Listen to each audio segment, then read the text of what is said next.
A tiny community in Queensland's Scenic Rim has a terrible and largely unknown place in the history of World War I. Maroon suffered one of the greatest losses of any Australian district, with 40% of the men who enlisted never returning.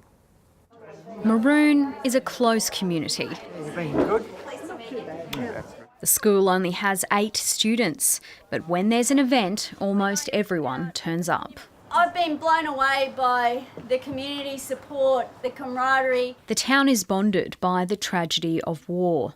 100 years ago, Maroon was in mourning.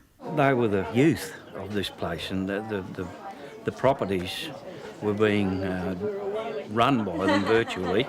At the outbreak of World War I, 35 families lived here and 42 men joined up, including 8 grandsons from a local farming couple, the Harveys. 5 of them never came home.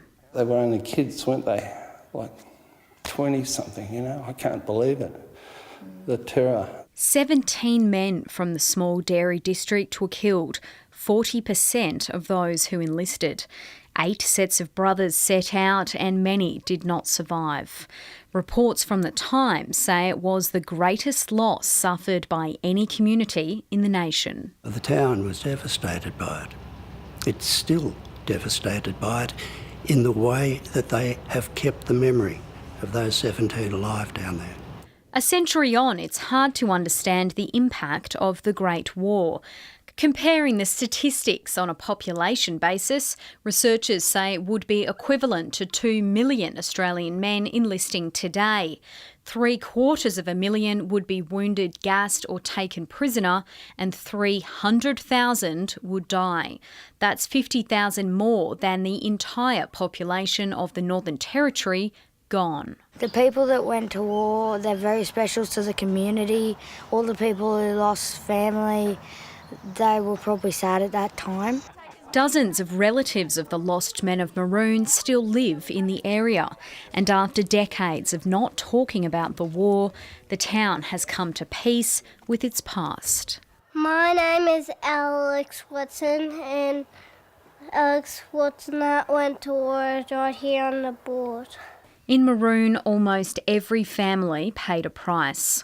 The local honour board was made by a father whose son was the first from the community to die. George Rose fell at Gallipoli. The commander of the Australian and New Zealand troops came here for the opening of this memorial in 1920.